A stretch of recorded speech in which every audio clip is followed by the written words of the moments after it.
floor to Thailand.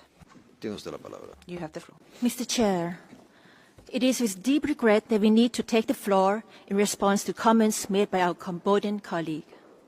A humanitarian forum like this should not be used for spreading misinformation and unfounded accusations for political gain.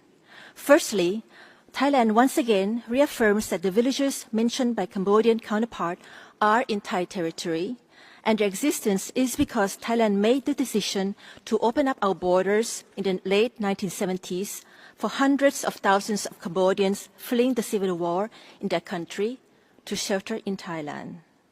It is a decision made out of compassion and humanitarian principle founded on Thailand's long-standing humanitarian tradition.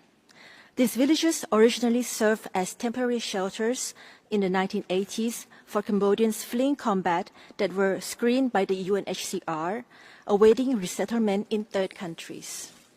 However, after the Cambodian conflict ended in the 1980s and the shelters were eventually closed down, over the years, some Cambodians moved in to inhabit the area and even further expanded their settlements. Despite protests on several occasions over this encroachment into Thai territory, Cambodia has never responded or taken any responsible action. Instead, recently, the Cambodian military has encouraged Cambodian civilians, including young children, women and monks, to the area to engage in provocative actions against Thailand in order to escalate tensions.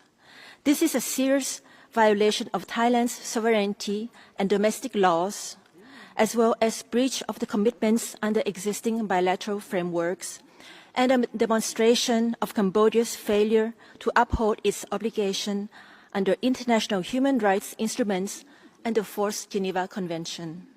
Thailand's act out of the humanitarian tradition and good neighborliness should not be repaid by Cambodia in such a way.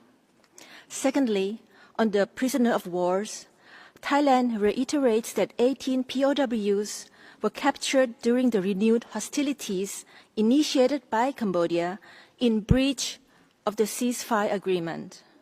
They have been taken care of and are held in safety and treated humanly in full compliance with international human rights and humanitarian law. ICRC has regular access to POWs and is facilitating correspondence to reconnect with their families. Their detention is not a form of punishment, but a measure to prevent them from being compelled to re-engage in hostilities.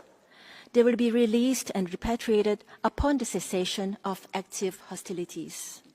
However, to date, Cambodia continues its incitement to stir up violence, breach the ceasefire agreement, and internationalize the issue, instead of using existing bilateral mechanisms as mutually agreed.